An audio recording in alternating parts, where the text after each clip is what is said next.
let's consider the case of human beings. Now you know why we already covered those fossils. Evolutionists say humans came from apes.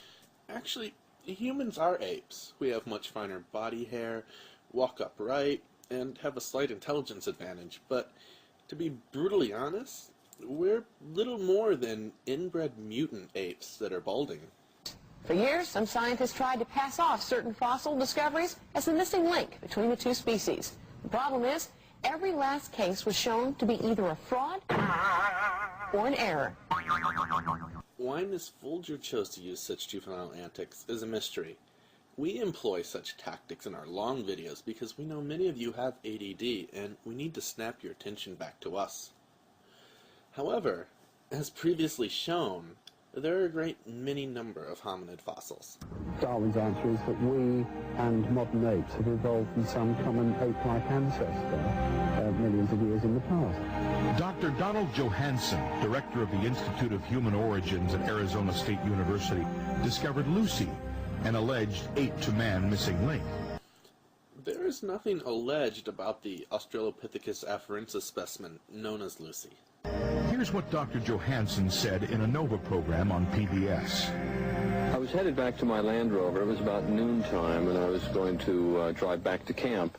And I just happened to look over my right shoulder, and I noticed a small piece of bone resting on the surface of the ground. And as I began to look around and scan the slope, I could see not only bits of a leg, but bits of a skull, a little piece of a jaw. And I realized right there in that noonday sun that what I had literally stumbled across was most of an entire skeleton. Here was the skeleton of a creature that looked like it could walk like us, but with many ape-like features. The ape that stood up, it was a revolutionary idea. It was a revolutionary idea, all right. Unfortunately, it didn't turn out to be a missing link. Because it had been found. Remember, words have meaning. Though Johanson still claims it is. Is Miss Folger really trying to portray Dr. Johanson as a French kook? Lucy is placed as an early hominid because the evidence dictates such. Lucy has been restored in museums around the world to look like a human ancestor. She's usually given a sort of an ape-like face and a human-like body, human hands, human feet. The truth is that Lucy's bones are actually those of an extinct arboreal ape. Many anthropologists who've examined Australopithecus remains have come to the conclusion that it's nothing more than an extinct ape. The restored Lucy. The knee joint would hint that Lucy was human. Lucy has no knee joint. The pelvis, femur, and tibia of Lucy are more similar to those of humans than to those of chimpanzees. But what the evolutionists don't tell you is that the knee joint was found about a mile away and almost 200 feet deeper than the other bones. More crack research. This nonsense originates from a creationist named Tom Willis in 1987. Johanson discovered a second Australopithecus at a nearby site. That find consisted of a pair of legs with a complete knee joint. Lucy has no knee joint. That means the knee belonged to another creature, a human. The creationist logic train has officially derailed and is spilling thousands of gallons of noxious nonsense into the environment. Please take appropriate action to protect yourselves. The second find was actually a prior find, which occurred a year before the discovery of Lucy. While the rest of the bones were from an extinct ape. Yes, Australopithecus is extinct, and hominids are apes, including humans.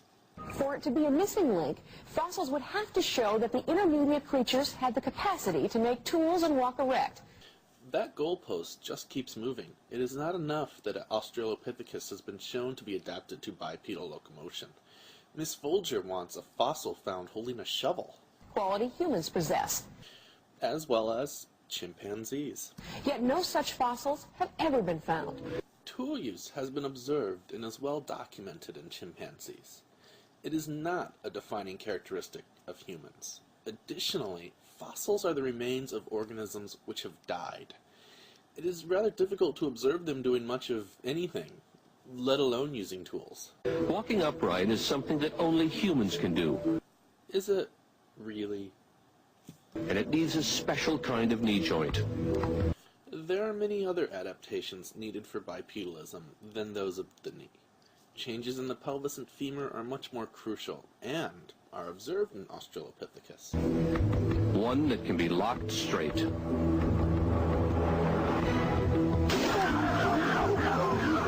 A chimp gets around on all fours. If it tries to walk upright, its knee joint doesn't lock. It's forced to walk with a bent leg, and that's tiring. So the evolutionist has to somehow find an animal that has at least the latent capacity to make tools. Again, that poor goalpost is forced to move across town by the creationist mob. Tool making is not a defining characteristic of humans. New Caledonian crows have been observed to make hooks.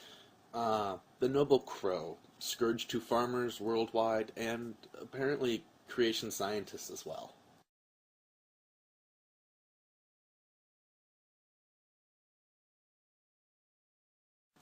This crow takes a straight piece of pliable wire, bends it to form a hook, and then uses its new tool to retrieve a small basket containing food.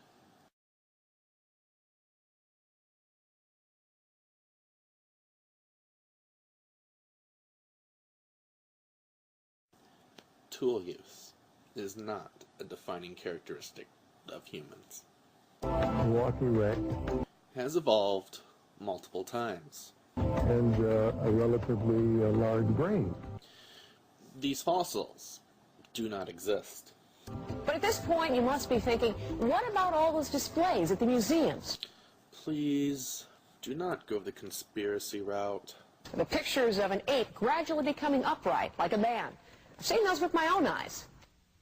Even though museums around the world show displays of half men, half apes as the missing links, they aren't real. Miss Folger has returned to the evil evolutionist conspiracy nonsense. Like here at London's Natural History Museum. Listen to Dr. Chris Stringer, a paleoanthropologist at the museum. We think that humans separated from apes about 5 million years ago, although there is not fossil evidence of that period of separation. Although there is not fossil evidence of that period of separation. Brief lesson in divergence estimates for those unwilling to actually read the procedure for themselves. Yes, we mean the ICR. Divergence estimates utilized nucleotide sequence evolution. Fossils act as the calibration points, providing a maximum and minimum date for the divergence. This information, as well as extremely detailed explanations of the procedures, is readily accessible in almost any bioinformatics textbook, let alone a basic search of the scientific literature. We are skipping the billionth rehashing of Nebraska Man and the Piltdown hoax. Suffice to say, scientists righted these errors. Creationists did nothing. Like the fossil remains dubbed Homo habilis, here's what Dr. Stringer, an evolutionist, has to say about it. Yes, habilis is a problem taxon. I think there are at least 2 species represented. And creationists agree. Homo habilis was made up of at least 2, if not more, different groups that do not belong together. It was an assemblage of several different types of animals put together and made into one. Specimen OH7 is the type specimen for Homo habilis. Type specimen means that it was the first found. The characteristics from it are the defining characteristics of the species. Based on examination, there appears to have been a second Homo species, i.e. different from OH7, which was included in some of the specimens dubbed H. habilis, as Dr. Stringer stated. Mr. Lubenow has apparently failed to read any of the published literature.